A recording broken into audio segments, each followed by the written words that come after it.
Listen here. We are in our previous class we are discussing about rotation and revolution, movements of the earth ആണ് നമ്മൾ പറഞ്ഞുകൊണ്ടിരുന്നത്. റൊട്ടേഷനും റെവല്യൂഷനും. അതിൽ rotation എന്താണ് എന്നുള്ളത് പറഞ്ഞു, നമ്മൾ റെവല്യൂഷനും പറഞ്ഞതാണ്. നോക്കാം നമുക്ക് എന്താണ് എന്ന്.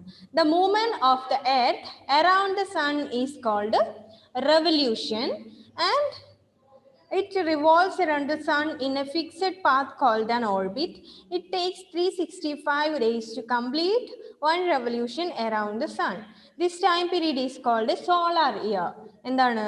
ഭൂമിയുടെ the movement of the earth around the sun, സൂര്യന് ചുറ്റുമുള്ള ഭൂമിയുടെ മൂവ്മെന്റിനെയാണ് എന്ത് റെവല്യൂഷൻ എന്ന് പറയുന്നത്. അങ്ങനെ ഭൂമി ഒരു ഫിക്സഡ് പാത്തിൽ കൂടെയാണ് എപ്പോഴും ഇങ്ങനെ കറങ്ങിക്കൊണ്ടിരിക്കുന്നത് സൂര്യന് ചുറ്റും. ആ ഫിക്സഡ് പാത്തിനെയാണ് നമ്മൾ ഓർബിറ്റ് എന്ന് പറയുന്നത്. ഇങ്ങനെയുള്ള ഭൂമിക്ക് കറങ്ങാനുള്ള ഒരു ഫിക്സഡ് പാത്തിനെ നമ്മൾ ഓർബിറ്റ് എന്ന് പറയുന്നു. And it takes 365 days to complete one revolution around the sun. ഒരു പ്രാവശ്യം ഇങ്ങനെ കറങ്ങാൻ 365 ദിവസം അല്ലെങ്കിൽ 365 ദിവസം വേണമെന്നാണ് പറയുന്നത്. This time period is called solar year. ഈ ടൈം പീരീഡിനെയാണ് നമ്മളൊരു സോളാർ ഇയർ എന്ന് പറയുക. As the earth orbits around the sun, the longer days of summer change into the shorter days of winter. This means that the length and temperature of the days change, thus cause seasons. അതായത് ഇങ്ങനെയുള്ള movement ആണ്. ചില നാളുകളിൽ കൂടുതൽ സമയവും ചൂടുകാലം ഉണ്ടാവുന്നത് അല്ലേ. Summer ചിലപ്പോൾ ഒരുപാട് സമയം ഉണ്ടാവും. ചില വർഷങ്ങളിൽ കുറേ നാളുകൾ തണുപ്പ് കാലമായിരിക്കും, കുറച്ച് നാളെ ചൂടുണ്ടാവുള്ളൂ അല്ലേ. അങ്ങനെ നിങ്ങൾക്ക് തോന്നാറില്ലേ? ചില സമയത്ത് ചില വർഷങ്ങളിൽ ഒരുപാട് നാൾ നമുക്ക് ഇങ്ങനെ ചൂട് ഫീൽ ചെയ്യും അല്ലേ, എപ്പോഴും ചൂടാണ്. ഇപ്പോൾ നമ്മൾ നോക്കുകയാണെങ്കിൽ ഇപ്പോഴെന്താണ്, മാർച്ചിലേ നമുക്ക് മഴയൊക്കെ കിട്ടി. ചില വർഷങ്ങളിൽ മാർച്ചിൽ ഭയങ്കര ചൂടായിരിക്കും. മാർച്ച്, ഏപ്രിൽ, മെയ്, ജൂൺ ആയാലും മഴ പെയ്യാത്ത സമയങ്ങളുണ്ട് അല്ലേ. കഴിഞ്ഞ ജൂലൈയിൽ എന്താണ്, ഒരുപാട് സമയത്ത് മഴയായിരുന്നു. അങ്ങനെ ഈ സീസൺസിലുള്ള ചേഞ്ച് എന്തുകൊണ്ടാണ്? ഈ ഭൂമി ഇങ്ങനെ സൂര്യന് ചുറ്റും മൂവ് ചെയ്തുകൊണ്ടിരിക്കുന്നതുകൊണ്ടാണ് സീസൺസിൽ ചേഞ്ചസ് ഉണ്ടാവുന്നത്. And this causes the season. ഈ മൂവ്മെന്റ് ആണ് സീസൺ ഉണ്ടാക്കുന്നത് അല്ലേ. ഓരോരോ സീസൺസ് ഉണ്ടാക്കുന്നത് ഈ മൂവ്മെന്റ് ആണ്. സ്പ്രിംഗ്, സമ്മർ, ഓട്ടം and winter are the seasons in India. ഇന്ത്യയിലെ സീസൺസ് ഏതൊക്കെയാണ്? സ്പ്രിംഗ് ഉണ്ട്, സമ്മർ ഉണ്ട്, ഓട്ടം ഉണ്ട്, വിന്റർ ഉണ്ട്. ഇത് നാലുമാണ് നമ്മുടെ സീസൺസ് ഇൻ ഇന്ത്യയിലെ. Then the tilted axis of the earth and its revolution around the sun causes seasons. ഈ നമ്മൾ നേരത്തെ തന്നെ പറഞ്ഞു അല്ലേ, ഭൂമിക്ക് എന്താണ്, ഒരു ആക്സിസ് ഉണ്ട് അല്ലേ, ഒരു അച്ചുതണ്ട് ഉണ്ട്. അതിൽ കൂടെയാണ് ഭൂമി ഇങ്ങനെ കറങ്ങിക്കൊണ്ടിരിക്കുന്നത്. ഇതൊരു ചെരിഞ്ഞ അച്ചുതണ്ടാണ് അല്ലേ. ഒരു സൈഡിൽ നിന്ന് മറ്റൊരു സൈഡിലേക്കാണ് ഇതിന്റെ ഷേപ്പ് ഉള്ളത് അല്ലേ. ഇത് ഒരു സൈഡിൽ നിന്ന് മറ്റൊരു സൈഡിലേക്ക് ഇങ്ങനെ ചെരിഞ്ഞിട്ടാണ് ഉള്ളത്. നോർത്ത് പോളിൽ നിന്ന് സൗത്ത് പോളിലേക്ക് നമ്മൾ പറഞ്ഞു അല്ലേ. ഇറ്റ് നോർത്ത് പോളിൽ സ്റ്റാർട്ട് ചെയ്തിട്ട് അത് സൗത്ത് പോളിലേക്ക് ഇങ്ങനെ ചരിഞ്ഞ ഒരു ആക്സിസ് ആണ് ഉള്ളത്, അച്ചുതണ്ടാണ് ഉള്ളത്. And this revolution around the sun causes season. ഈ ചെരിഞ്ഞ അച്ചുതണ്ടിലുള്ള ഭൂമിയുടെ കറക്കത്തിനെയാണ് എന്ത് പറയുന്നത്? കറക്കം കൊണ്ടാണ് സീസൺസിൽ ചേഞ്ച് ഉണ്ടാകുന്നത് എന്ന് പറഞ്ഞു. And the 2 points where the axis seems to enter the earth are called the poles. അതായത് ഈ ഭൂമിയിലേക്ക് ഇറങ്ങി നിൽക്കുന്ന രണ്ട് ഭാഗം, അതായത് നമ്മൾ പറഞ്ഞു ഇത് ഒരു ബോളിന്റെ ഷേപ്പിലുള്ള ഒരു എർത്ത് അല്ലെ. എർത്ത് എങ്ങനെയുള്ളത്? ബോളിന്റെ ഷേപ്പിലാണ് ഉള്ളത്. അപ്പൊ ആ ബോളിന്റെ ഒരു സൈഡിൽ നിന്ന് മറ്റേ സൈഡിലേക്ക് ചെരിഞ്ഞിട്ടൊരു എന്തെങ്കിലും ഒരു കമ്പിയോ അങ്ങനെ എന്തെങ്കിലും ഉള്ളതായിട്ട് നിങ്ങൾ ഇമാജിൻ ചെയ്യുക. ബോളിന്റെ മുകളിൽ നിന്ന് നേരെ ചെരിഞ്ഞ് താഴേക്ക് ഒരു സൈഡിൽ നിന്ന് വേറൊരു സൈഡിലേക്ക് നമ്മൾ ഇങ്ങനെ ഒരു ആക്സിസ് കുത്തി ഇറക്കുകയാണെങ്കിൽ അത് ആദ്യം ഇവിടെ സ്റ്റാർട്ട് ചെയ്യുന്ന ഭാഗവും എൻഡ് ചെയ്യുന്ന ഭാഗവും ഉണ്ടല്ലേ. അതായത് ആ ബോളിനെ ടച്ച് ചെയ്തിട്ടുള്ള രണ്ട് ഭാഗങ്ങളെയാണ് എന്ത് പോൾസ് എന്ന് പറയുന്നത്. POLES, poles. അപ്പൊ ഈ ആക്സിസ്, ഈ ടിൽറ്റഡ് ആക്സിസ് എന്താണ്? ഈ ഭൂമിയുടെ അച്ചുതണ്ട് ഭൂമിയിൽ ഇങ്ങനെ ടച്ച് ചെയ്തിട്ടുള്ള രണ്ട് ഭാഗങ്ങൾ അല്ലെ. ഒരു ഭാഗം മുകളിൽ ഉണ്ടാവും അല്ലെ. അതായത് ഇങ്ങനെ ഇതിന്റെ ഇടയിലെ കൂടെ ഒരു തുളയിലെ കൂടെ ഒരു ഹോളിലെ കൂടെ നമ്മൾ ഇങ്ങനെ വിടുകയാണെന്ന് വിചാരിക്കാം. ആദ്യം മുകളിലേക്ക് കയറ്റുന്ന ഒരു ഭാഗം, പിന്നെ അത് നേരെ വന്ന് താഴെ കൂടെ അത് പുറത്തേക്ക് വരുന്ന ഭാഗം. അങ്ങനെ രണ്ട് ഭാഗങ്ങൾ ഉണ്ട് അല്ലേ. ഈ എയ്മി എവിടെയാണ് കാര്യമായിട്ട് സുന്ദരിക്കുട്ടിയായിട്ട് പോവാൻ റെഡി ആവുന്നത്? ഓക്കെ, അപ്പോൾ നമ്മളിങ്ങനെ രണ്ട് സൈഡിൽ ഉള്ള ഈ ഭാഗങ്ങളെയാണ് പോൾസ് എന്ന് പറയുന്നത്. Then there are two poles. ഈ ഭൂമിയുടെ ആക്സിസിൽ എന്ത് 2 പോൾസ് ഉണ്ട് അല്ലെ, 2 പോൾസ് ഉണ്ട്. അതായത് മുകളിൽ ഒരു ഭാഗമുണ്ട്, താഴെ ഒരു ഭാഗമുണ്ട്. ഈ ഭാഗങ്ങളെ, ഈ ടച്ച് ചെയ്യുന്ന ഭാഗങ്ങൾ നമ്മൾ പോൾസ് എന്ന് പറയും. ആൻഡ് ഇതിന് 2 പോൾസ് ഉണ്ട്, അതായത് north pole and south pole. North പോളും ഉണ്ട്, സൗത്ത് പോളും ഉണ്ട്. അതായത് മുകളിൽ നിന്ന് സ്റ്റാർട്ട് ചെയ്യുന്ന ആ ഭാഗം എന്താണ്, നോർത്ത് പോളാണ്. ഉത്തര ധ്രുവവും ദക്ഷിണ ധ്രുവവും ഉണ്ട് അല്ലെ, ഉത്തര ധ്രുവം ആൻഡ് ദക്ഷിണ ധ്രുവം. ഇത് 2 ഭാഗങ്ങളാണ്, north pole and south Paul. And the equator is an imaginary line around the earth. ഭൂമിക്ക് ചുറ്റുമുള്ള ഒരു ഇമാജിനറി ലൈൻ ഉണ്ട്. അതായത് ഭൂമിക്ക് ചുറ്റും ഒരു സാങ്കല്പികമായ ഒരു രേഖയുണ്ട്. അത് ആക്ച്വലി അതവിടെ ഇല്ല, പക്ഷെ അത് ഇമാജിനറി അതവിടെ ഉണ്ട് അല്ലെ. ശരിക്കും നോക്കിയാൽ എന്താണ്, അതവിടെ ഇല്ല, പക്ഷെ അത് ഇമാജിനറി ഒരു ലൈൻ ആണ്. അവിടെ അങ്ങനെ ഒരു ലൈൻ ഉണ്ട് എന്നുള്ളത് ഒരു ഇമാജിനേഷൻ ആണ് അല്ലെ. പല കാര്യങ്ങളും അങ്ങനെ ഇമാജിനേഷൻ ചെയ്യാറുണ്ട് അല്ലെ, ഉണ്ട് എന്നുള്ളത്. സോ നമ്മളിപ്പോ പറഞ്ഞു ഭൂമിയുടെ ഈ ചെരിഞ്ഞ അച്ചുതണ്ട്, ഈ ടിൽറ്റഡ് ആക്സിസ് സീം ചെയ്യുന്ന 2 ഭാഗങ്ങളാണ് പോൾസ് എന്ന് പറഞ്ഞു. അതായത് മുകളിലെ ഒരു ഹോളിലെ കൂടെ ഇതിങ്ങനെ ഇറക്കി നമ്മൾ താഴോട്ട് വരികയാണെങ്കിൽ എന്താണ്, മുകളിൽ അത് ആക്സിസ് ടച്ച് ചെയ്യുന്ന ഒരു ഭാഗവും നേരെ വന്ന് താഴെ ടച്ച് ചെയ്യുന്ന ഒരു ഭാഗവും, അങ്ങനെ 2 പോൾസ് ആണ് ഉള്ളത്. ഭൂമിക്ക് 2 പോൾസ് ഉണ്ട് എന്ന് പറഞ്ഞു, north pole and south Paul. And then നമ്മൾ പറയാൻ വേണ്ടി പോകുന്നത് ഭൂമിയുടെ ചുറ്റുമുള്ള ഒരു ഇമാജിനറി ലൈനെ കുറിച്ചാണ്. The equator is an imaginary line around the earth. ഭൂമിക്ക് ചുറ്റുമുള്ള ഈ ഇമാജിനറി ലൈൻസിനെയാണ് നമ്മൾ എന്ത് പറയാ, ഇക്വേറ്റർ എന്ന് പറയുന്നത്. Exactly half way between the Paul's, അതായത് ഈ പോൾസിന്റെ ചുറ്റുമുള്ള പകുതി ഭാഗം അല്ലെ, ഇതിന് എന്താണ്, ഇക്വേറ്റർ എന്ന് പറയുന്നു. It divides the earth into 2 equal halves.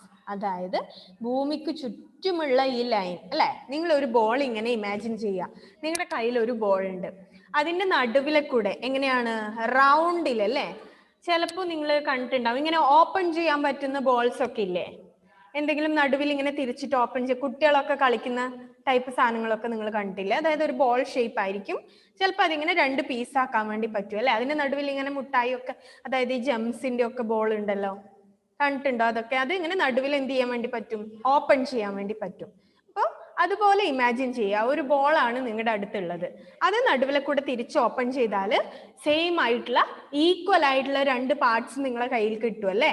അത് രണ്ടും ജോയിൻ ചെയ്താൽ ഒരു ബോളിന്റെ ഷേപ്പും ആകും. അങ്ങനെയുള്ള കാര്യങ്ങളുണ്ട് അല്ലെ. അങ്ങനെ നമ്മൾ ഇമാജിൻ ചെയ്യുക. അതായത് ഒരു ബോൾ എടുക്കുകയാണ്, അതിന്റെ ചുറ്റും ഇങ്ങനെ റൗണ്ടിൽ ഒരു ലൈൻ ഉണ്ട്, കറക്റ്റ് നടുവിലായിട്ട് ഒരു ലൈൻ ഇങ്ങനെ ഇമാജിനറി ഉണ്ട്. ദെൻ അതിനെ എന്ത് ചെയ്യാൻ വേണ്ടി പറ്റും, ആ ലൈനാണ് അതിനെ എന്ത് ചെയ്യുന്നത്, 2 ഈക്വൽ പാർട്സ് ആയിട്ട് ഡിവൈഡ് ചെയ്യുന്നത് അല്ലെ, ഒരുപോലെയുള്ള 2 ഭാഗങ്ങളാക്കും. അതുപോലെ ഈ എർത്തിന്റെ ഇക്വേറ്റർ, ഭൂമിയുടെ ചുറ്റുമുള്ള ഈ ഇക്വേറ്റർ ആണ് ഭൂമിനെ എന്ത് ചെയ്യുന്നത്, ഈക്വൽ പാർട്സ് ആയിട്ട് ഡിവൈഡ് ചെയ്യുന്നത് അല്ലെ. 2 ഈക്വൽ ഹാഫ്സ് ആയിട്ട് ഡിവൈഡ് ചെയ്യും, അതായത് പകുതി ഭാഗം അല്ലെ. ഭൂമിനെ പകുതിയാക്കും നടുവിലെ കൂടെ. അതായത് നിങ്ങൾ തേങ്ങ കണ്ടിട്ടുണ്ടല്ലോ, തേങ്ങ കണ്ടിട്ടുണ്ടോ? തേങ്ങ നമ്മൾ പൊട്ടിക്കുമ്പോൾ എങ്ങനെയാണ്, 2 ഈക്വൽ പാർട്സ് ആണ് അല്ലെ. തേങ്ങ പൊട്ടിക്കാൻ അറിയുന്നവർ പൊട്ടിച്ചാൽ എന്ത് ചെയ്യും, 2 ഈക്വൽ പാർട്സ് ആവും അല്ലെ. അറിയാത്തവരാണ് പൊട്ടിക്കുന്നതെങ്കിൽ എന്താണ്, അത് എന്തൊക്കെയോ ഷേപ്പിലായി പോവും. അപ്പൊ നല്ല കറക്റ്റ് ആയിട്ട് നമ്മളത് കട്ട് ചെയ്യുകയാണെങ്കിൽ 2 ഈക്വൽ പാർട്സ് നമുക്ക് കിട്ടും അല്ലേ. മിസ്സൊക്കെ പൊട്ടിക്കുമ്പോൾ അങ്ങനെയാണ്, ഒരു ഭാഗം വേറെ ആയിരിക്കും, മറ്റേ ഭാഗം വേറെ ആയിരിക്കും അല്ലേ. നന്നായിട്ട് അറിയുന്നവർ ചെയ്താൽ എന്താണ്, കറക്റ്റ് ആയിട്ട് അത് ഈക്വൽ ആയിട്ടുള്ള 2 പീസായിട്ട് കിട്ടും. അതുപോലെയാണ് ഭൂമിയുടെ കാര്യം അല്ലേ. റൗണ്ട് ഷേപ്പിലുള്ള ഇതിന് ഈ ഇക്വേറ്റർ എന്ത് ചെയ്യുന്നു, ഇതിന്റെ ഇക്വേറ്റർ 2 ആയിട്ട് ഡിവൈഡ് ചെയ്യുന്നു. 2 ഈക്വൽ ഹാഫ്സ് ആയിട്ട്, തുല്യമായിട്ടുള്ള 2 പകുതികളായിട്ട് എന്ത് ചെയ്യും, ഈ ഇക്വേറ്റർ ഭൂമിയെ ഡിവൈഡ് ചെയ്യും. And the upper half that is from the equator to the north pole is called the northern hemisphere. അതായത് 2 ഭാഗമായിട്ട് ഡിവൈഡ് ചെയ്താൽ മുകളിലുള്ള ഭാഗത്തിനെ എന്ത് പറയും? ഈ അപ്പർ ഹാഫിനെ, മുകളിലുള്ള പകുതിയെ നമ്മൾ that is from the equator to the north pole. North പോളിലെ ഇക്വേറ്റർ ഫോം ചെയ്യുന്ന ഭാഗത്തിന് നമ്മൾ എന്ത് പറയും? നോർത്തേൺ ഹെമിസ്ഫിയർ എന്ന് പറയും. അതായത് അത് മുകളിലാണ് അല്ലേ, അപ്പർ ആണല്ലേ, ആ മുകളിലുള്ള ഭാഗത്തിന് നോർത്തേൺ ഹെമിസ്ഫിയർ എന്നും ആൻഡ് താഴെയുള്ള ഭാഗത്തിന് സൗത്തേൺ ഹെമിസ്ഫിയർ എന്നും പറയും. മുകളിലുള്ള ഭാഗത്തിന് നോർത്തേൺ ഹെമിസ്ഫിയർ, അതായത് രണ്ട് ഈക്വൽ ഭാഗമായിട്ട് ഡിവൈഡ് ചെയ്യുന്നത് ആരാണ്? ഇക്വേറ്റർ ആണ്. ഇക്വേറ്റർ എന്ന് പറയുന്ന ഒരു ഇമാജിനറി ലൈൻ ആണ് ഭൂമിയെ രണ്ട് പാർട്ടായിട്ട് ഡിവൈഡ് ചെയ്യുന്നത്. അതില് മുകളിലുള്ള ഭാഗത്തിന് നോർത്തേൺ ഹെമിസ്ഫിയർ എന്നും താഴെയുള്ള ഭാഗത്തിന് സൗത്തേൺ ഹെമിസ്ഫിയർ എന്നും പറയുന്നു. മനസ്സിലായോ? ക്ലിയർ ആയോ? അതായത് ഭൂമിയെ രണ്ട് ഭാഗമായിട്ട് ഡിവൈഡ് ചെയ്യുന്നത് ആരാണ്? ഇക്വേറ്റർ ആണ്. ഇക്വേറ്റർ ഡിവൈഡ് ചെയ്യുമ്പോൾ രണ്ടും തുല്യമായിട്ടുള്ള ഭാഗങ്ങളായിട്ടാണ് വരിക. ഒരേ പോലെ ആയിരിക്കും അല്ലെ അളവ്, ഏത് ഭാഗം എടുത്താലും ഒരുപോലെയാണ്. ദെൻ അതിൽ മുകളിലുള്ള ഭാഗത്തിന് നമ്മൾ നോർത്തേൺ ഹെമിസ്ഫിയർ, അത് അപ്പർ ഹാഫ് ആണ് അല്ലേ, മുകളിലുള്ള ഭാഗമാണ്, അപ്പർ ഹാഫ് ആണ്, അതിന് നമ്മൾ നോർത്തേൺ ഹെമിസ്ഫിയർ എന്നും താഴെയുള്ള ഹാഫിനെ, ലോവർ ഹാഫിനെ നമ്മൾ സൗത്തേൺ ഹെമിസ്ഫിയർ എന്നും പറയുന്നു. മനസ്സിലായോ? ക്ലിയർ ആയോ? ഓക്കെ, ദെൻ അതൊന്ന് വായിച്ചു നോക്കിയേ. എന്തെങ്കിലും അതിൽ മനസ്സിലാകാത്ത ഉണ്ടെങ്കിൽ ചോദിക്കുക. കുറച്ച് ബുദ്ധിമുട്ടുണ്ട്, സോ നന്നായിട്ട് അതൊന്ന് വായിച്ചു നോക്കാം.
ക്ലിയർ ആയി?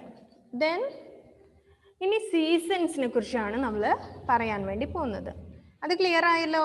എന്താണ് northern hemisphere and what is the southern hemisphere. Then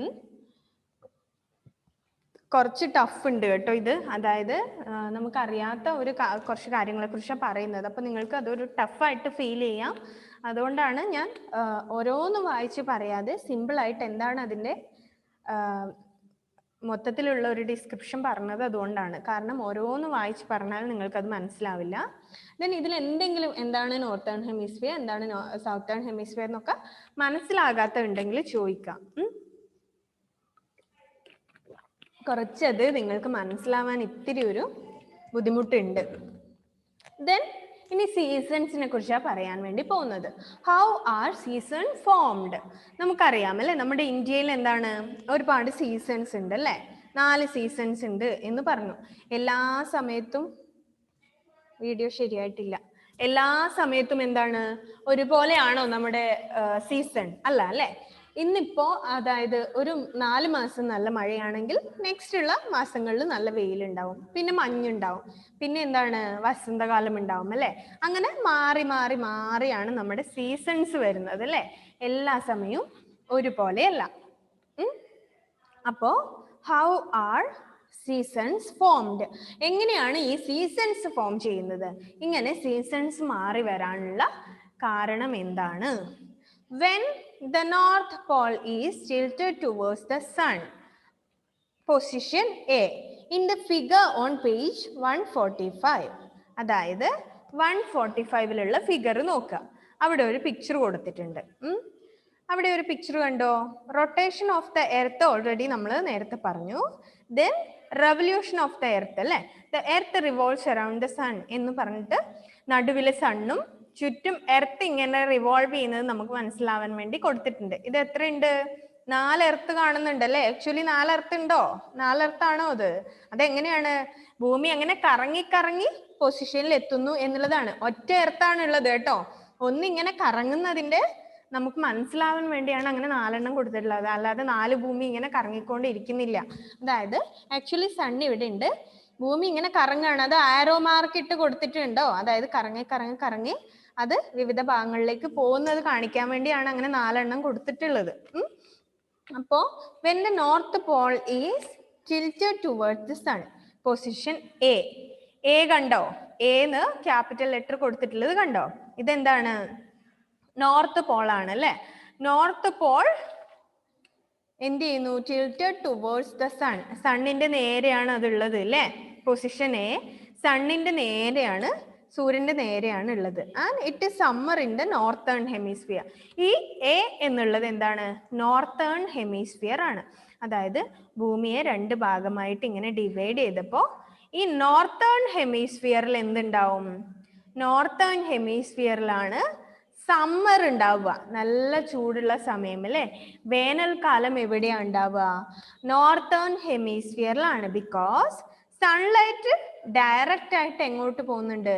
towards the earth. സൂര്യന്റെ നേരെ ഇതിങ്ങനെ നിൽക്കുമ്പോൾ സൂര്യപ്രകാശം ഡയറക്റ്റ് ആയിട്ട് ഈ നോർത്തേൺ ഹെമിസ്ഫിയറിലേക്ക് പോകുന്നുണ്ട്. അപ്പോൾ നല്ല ചൂടുണ്ടാവും അല്ലെ? നമ്മൾ നേരത്തെ തന്നെ പറഞ്ഞു, സൺലൈറ്റ് ഡയറക്റ്റ് ആയിട്ട് പോകുന്ന സ്ഥലങ്ങളിൽ എന്താണ്? നല്ല ചൂടായിരിക്കും അല്ലെ? സൺലൈറ്റ് ഡയറക്റ്റ് ആയിട്ട് വരുന്നത് ഉച്ചയ്ക്കാണ്. അപ്പൊ നമ്മുടെ ഉച്ചയ്ക്ക് നമ്മുടെ ഭൂമിയിൽ നല്ല ചൂടുണ്ടാവും. വൈകുന്നേരങ്ങളിൽ സ്ലാൻഡിങ് ആണ് എന്നൊക്കെ നമ്മൾ പഠിച്ചില്ലേ? മീൻസ് ഡയറക്റ്റ് ആയിട്ട് സൺലൈറ്റ് വരുന്ന സ്ഥലത്തേക്ക് എന്തുണ്ടാവും? നല്ല ചൂടുണ്ടാവും.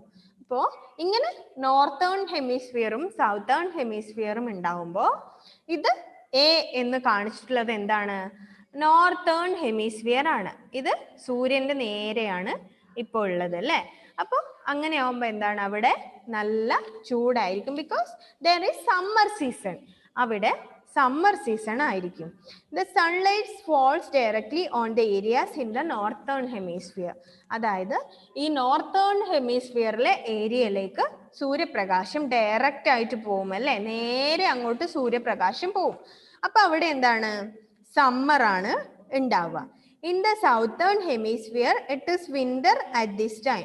ആ സമയത്ത് സൗത്തേൺ ഹെമിസ്ഫിയറിൽ എന്തായിരിക്കും? വിന്റർ ആയിരിക്കും അല്ലെ? മഞ്ഞായിരിക്കും. ഒരു സ്ഥലത്ത് സമ്മർ ആവുമ്പോൾ അതിന്റെ ബാക്കിയുള്ള സ്ഥലത്ത് അല്ലേ? അതായത് 2 ഈക്വൽ പാർട്സ് ആയിട്ട് ഡിവൈഡ് ചെയ്യും എന്ന് പറഞ്ഞു, സൗത്തേൺ ആൻഡ് നോർത്തേൺ. സൗത്തേണിൽ വിന്റർ, നോർത്തേണിൽ എന്താണ് ഇപ്പോൾ ഉള്ളത്? വിന്റർ ആണ്. കാരണം സൺലൈറ്റ് ഡയറക്റ്റ് ആയിട്ട് അങ്ങോട്ടാണ് പോകുന്നത്. മറ്റുള്ള ബാക്കിയുള്ള സ്ഥലത്ത് എന്താണ്? സൺലൈറ്റ് കുറവായിരിക്കും അല്ലെ? ഒരു സ്ഥലത്തേക്ക് പോകുമ്പോൾ അതിന്റെ നേരെ ഓപ്പോസിറ്റ് സൈഡിൽ കുറവായിരിക്കില്ലേ? ഒരു സ്ഥലത്തേക്ക് കൂടുതൽ സൂര്യപ്രകാശം പോകുന്നു, അവിടെ സമ്മർ ആണ്. മറ്റേ സ്ഥലത്ത് എന്താണ്? വളരെ കുറവേ ഉള്ളൂ. അപ്പൊ അവിടെ വിന്റർ ആണ്. നമുക്കറിയാം അല്ലെ? നല്ല ചൂട് വരുന്ന സമയമാണ് നമ്മൾ എന്താണ് സമ്മർ എന്ന് പറയുന്നത്. നന്നായിട്ട് തണുപ്പുള്ള മഞ്ഞൊക്കെ ഉള്ള സമയത്ത് നമ്മൾ വിന്റർ എന്നും പറയും. അപ്പോൾ ഈ സൺലൈറ്റ് ഡയറക്റ്റ് ആയിട്ട് ഈ നോർത്തേൺ ഹെമിസ്ഫിയറിലേക്ക് പോകുമ്പോൾ സൗത്തേൺ ഹെമിസ്ഫിയർ, രണ്ടും ഈക്വൽ പാർട്സ് ആണ് എന്ന് പറഞ്ഞു അല്ലേ? മുകളിലുള്ള ഭാഗത്തേക്ക് നന്നായിട്ട് സൂര്യപ്രകാശം അടിക്കുന്ന സമയത്ത് അവിടെ സമ്മർ ആയിരിക്കും, മറ്റേ ഭാഗത്ത് എന്തായിരിക്കും? വിന്റർ ആയിരിക്കും എന്നുള്ളതാണ് പറഞ്ഞത്. നോർത്തേൺ ഹെമിസ്ഫിയറിൽ സമ്മർ ആണെങ്കിൽ സൗത്തേൺ ഹെമിസ്ഫിയറിൽ എന്താണ്? വിന്റർ ആണ്. Then in the southern hemisphere it is winter at this time. The longest day of the year in the northern hemisphere is 21st June. ഏതാണ്? Longest day of the year in the northern hemisphere is 21st June. അവിടെ എന്താണ്? 21st June എന്ന് കൊടുത്തിട്ട് കണ്ടോ? A എന്നുള്ള പൊസിഷന്റെ അടുത്ത് June 21st എന്ന് കൊടുത്തിട്ടുണ്ട്. അപ്പൊ ഏറ്റവും ലോങ്ങർ ഡേയ്സ് ഉണ്ടാവുക എവിടെയാണ്? 21 ജൂണിലാണ്. ഏറ്റവും ഒരുപാട് സമയം, അതായത് ലോങ്ങർ ഡേയ്സ് എന്ന് വെച്ചാൽ എന്താണ്? പകലിന്റെ ദൈർഘ്യം കൂടുതൽ ഉണ്ടാവും അല്ലേ? അന്ന് നമുക്ക് ചില ദിവസങ്ങളിൽ നമുക്ക് പെട്ടെന്ന് നമ്മുടെ സമയം പോയി മാതിരി തോന്നും അല്ലേ? ഓ, പെട്ടെന്ന് വൈകുന്നേരം ആയോ എന്ന് നമ്മൾ വിചാരിക്കാറില്ലേ? അങ്ങനെ തോന്നാറുണ്ട് ചില സമയങ്ങളിൽ അല്ലേ? അപ്പൊ നന്നായിട്ട് എന്താണ് ദിവസത്തിന്റെ ദൈർഘ്യം കൂടുതലുള്ളത്, ഒരു ദിവസം ഒരുപാട് സമയമുള്ളത് എവിടെയാണ്? ഈ 21 ജൂണിലാണ്. അന്ന് ദിവസത്തിൽ എക്സ്ട്രാ സമയമുണ്ടാവും, വളരെ ലോങ്ങർ ആയിരിക്കും അന്നത്തെ ദിവസം എന്നാണ് പറയുന്നത്. The longest day of the year in the northern hemisphere. Northern ഹെമിസ്ഫിയറിൽ സമ്മർ ഉണ്ടാവുന്ന സമയത്ത് എന്താണ് 21 ജൂണിലായിരിക്കും വളരെ ദിവസത്തിന്റെ ദൈർഘ്യം കൂടുതലുള്ളത്. 21 ജൂൺ ഇവിടെ കൊടുത്തിട്ടുണ്ട് അല്ലേ, പൊസിഷൻ എയില് 21 ജൂൺ കൊടുത്തിട്ടുണ്ട്. അന്നത്തെ ഡേ ഒരുപാട് ലോങ്ങർ ആയിരിക്കും അല്ലേ. Then at position B and D the sun shines vertically over the equator at noon. നോക്കുക, position B and D vertical ആയിട്ടാണ് സൺലൈറ്റ് പോകുന്നത് അല്ലേ. ഈ എയിലേക്ക് പോകുന്നത് ഡയറക്റ്റ് ആയിട്ടാണ് നോക്കുക. പക്ഷെ ബിയും ഡിയും എന്താണുള്ളത്? മുകളിലും താഴെയുമായിട്ട് ബിയും ഡിയും കാണുന്നുണ്ട് അല്ലേ. എവിടെയൊക്കെ? മുകളിലും താഴെയുമായിട്ട് ബി ആൻഡ് ഡി ഉണ്ട്. കണ്ടോ? B D എവിടെയാണുള്ളത്? ബി മുകളിലുണ്ട് സൂര്യന്റെ, ഡി താഴെയുണ്ട്. അപ്പൊ ഈ രണ്ട് സ്ഥലത്തേക്കും സൺലൈറ്റ് വരുന്നത് എങ്ങനെയാണ്? വേർട്ടിക്കൽ ആയിട്ടാണ് സൺലൈറ്റ് പോകുന്നത് അല്ലേ. Then in September, the northern hemisphere experiences autumn and the southern hemisphere experiences spring. അതുകൊണ്ട് തന്നെ ഇവിടെ 20 then സെപ്റ്റംബറിൽ അങ്ങനെ നോക്കുകയാണെങ്കിൽ ബിയും ഡിയും നോക്കുകയാണെങ്കിൽ എന്താണ്? സെപ്റ്റംബറിൽ എന്ത് ചെയ്യുന്നുണ്ട്? The northern hemisphere experience autumn season. Northern ഹെമിസ്ഫിയറിൽ സെപ്റ്റംബറിൽ സെപ്റ്റംബർ എവിടെയാണ്? ഡിയുടെ അടുത്ത് കണ്ടോ? ഡി എന്നുള്ള അവിടെ എന്തുണ്ട്? 23 സെപ്റ്റംബർ എന്നുണ്ട്. ദെൻ അവിടെ സെപ്റ്റംബറിൽ നോർത്തേൺ ഹെമിസ്ഫിയറിൽ ഓട്ടമും സൗത്തേൺ ഹെമിസ്ഫിയറിൽ എന്തുമായിരിക്കും? സ്പ്രിംഗ് സീസണും ആയിരിക്കും ഉണ്ടാവുക. നോർത്തേൺ ഹെമിസ്ഫിയറിൽ ഓട്ടം ആൻഡ് സൗത്തേൺ ഹെമിസ്ഫിയറിൽ സ്പ്രിങ്ങും ആയിരിക്കും ഉണ്ടാവുക. Then Southern Hemisphere experiences autumn on 21st March and 23 September. 21 മാർച്ചിന് 21 മാർച്ചിന് എവിടെ? നമ്മുടെ ഓട്ടം സൗത്തേൺ ഹെമിസ്ഫിയറിൽ ഫീൽ ചെയ്യും. Then 21 March and 23 September.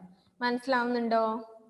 അതായത് ആക്ച്വലി പൊസിഷൻ എയുടെ കാര്യം നമ്മൾ പറഞ്ഞു. അവിടെ എന്താ ഉണ്ടാവുക? നോർത്തേൺ ഹെമിസ്ഫിയറിൽ സമ്മർ ആയിരിക്കും അല്ലേ. എപ്പോ? 21 ജൂണിൽ. അപ്പോൾ നോർത്തേൺ ഹെമിസ്ഫിയറിൽ സമ്മർ ആണെങ്കിൽ സൗത്തേൺ ഹെമിസ്ഫിയറിൽ വിന്റർ ആയിരിക്കും. നമുക്കറിയാം സൺലൈറ്റ് ഒരുപാട് കിട്ടുമ്പോഴാണ് സമ്മർ ഉണ്ടാവുക. ദെൻ താഴെയാണ് സൗത്തേൺ ഹെമിസ്ഫിയറിൽ വിന്ററും ഉണ്ടാകും എന്ന് പറഞ്ഞു. ദെൻ പൊസിഷൻ ബിയും ഡിയും നോക്കുകയാണെങ്കിൽ രണ്ട് സ്ഥലത്തേക്കും ഒരുപോലെ വേർട്ടിക്കൽ ആയിട്ടാണ് സൺലൈറ്റ് പോകുന്നത്. വേർട്ടിക്കൽ ആണ്. നോർത്തേൺ ഹെമിസ്ഫിയർ ആ സമയത്ത് നോർത്തേൺ ഹെമിസ്ഫിയറിൽ സെപ്റ്റംബറിൽ നോർത്തേൺ ഹെമിസ്ഫിയറിൽ ഓട്ടം ഉണ്ടാവും. ദെൻ നേരെ സൗത്തേൺ ഹെമിസ്ഫിയറിൽ വരുമ്പോൾ സ്പ്രിംഗ് സീസണും ആയിരിക്കും. ഒരു സ്ഥലത്ത് മുകളിൽ ഉണ്ടാവുന്നതിൻ്റെ നേരെ ഓപ്പോസിറ്റ് ആണ് ഇവിടെ താഴെ ഉണ്ടാവുക. നോർത്തേണിൽ ഓട്ടം ആണെങ്കിൽ സൗത്തേണിൽ സ്പ്രിംഗ് സീസൺ ആയിരിക്കും ഉണ്ടാവുന്നത്. ഇത്രയും മനസ്സിലായോ? 21 ജൂണിൽ നോർത്തേൺ ഹെമിസ്ഫിയറിൽ സമ്മർ ആണെങ്കിൽ സൗത്തേണിൽ വിന്റർ ആയിരിക്കും. ഇത് ക്ലിയർ ആയില്ലേ? ദെൻ ബാക്കിയുള്ളത് നമുക്ക് നെക്സ്റ്റ് ക്ലാസ്സിൽ പറയാം. എല്ലാം കൂടെ ഒന്നിച്ച് പറഞ്ഞാൽ കൺഫ്യൂഷൻ ആവും. കാരണം ഈ പിക്ചർ നന്നായിട്ട് നോക്കുക. നെക്സ്റ്റ് ക്ലാസ്സിലേക്ക് വരുമ്പോൾ നന്നായി വായിച്ചിട്ട് നന്നായി പിക്ചർ നോക്കി ഐഡന്റിഫൈ ചെയ്തിട്ട് വരിക. ഇത്രയും കാര്യങ്ങൾ മനസ്സിൽ വെക്കുക. എന്താണ്? നോർത്തേൺ ഹെമിസ്ഫിയറിൽ സമ്മർ ഉണ്ടാകും. എപ്പോൾ? 21 ജൂണിൽ സമ്മർ ആവുമ്പോൾ സൗത്തേൺ ഹെമിസ്ഫിയറിൽ വിന്റർ ആണ് എന്നുള്ളത്. ഓക്കെ, ദെൻ ഇത്രയും നോക്കി നെക്സ്റ്റ് ക്ലാസ്സിൽ വരുമ്പോൾ ഇത് നന്നായി വായിച്ചിട്ട് വരിക. അപ്പോഴേക്കും നമുക്ക് ബാക്കിയുള്ളത് നെക്സ്റ്റ് ക്ലാസ്സിൽ എടുക്കാം. മുഴുവൻ ഒന്നിച്ച് പറഞ്ഞാൽ നിങ്ങൾക്കത് കൺഫ്യൂഷൻ ഉണ്ടാവും. ആ ഭാഗം വരെ വായിച്ചു നോക്കുക കേട്ടോ. ഇനി പറയാനുള്ള ഭാഗവും ഒന്ന് വായിച്ചു നോക്കിയിട്ട് നെക്സ്റ്റ് ക്ലാസ്സിൽ വരിക. അപ്പോഴേക്കും നമുക്ക് ബാക്കി കൂടെ ഫിനിഷ് ചെയ്യാം. കുറച്ച് ഡൗട്ട് ഉണ്ടാവും, അത് നന്നായി വായിക്കണം. നന്നായി ആ പിക്ചർ നോക്കി ഇമാജിൻ ചെയ്തിട്ട് വേണം വായിക്കാൻ, എന്നാലേ അത് മനസ്സിലാവുള്ളൂ. Okay, then let me wind up. നമുക്കിപ്പോൾ വൈൻഡ് അപ്പ് ചെയ്യാമല്ലേ? നമ്മൾ ടൈം കഴിഞ്ഞു എന്തായാലും. ദെൻ നെക്സ്റ്റ് ക്ലാസ്സിൽ വരുമ്പോൾ നന്നായി വായിച്ചിട്ട് വരിക. നെക്സ്റ്റ് ക്ലാസ്സിൽ നമുക്ക് അതിൻ്റെ ബാക്കി പറയാം. ഓക്കെ. Then bye. Bye.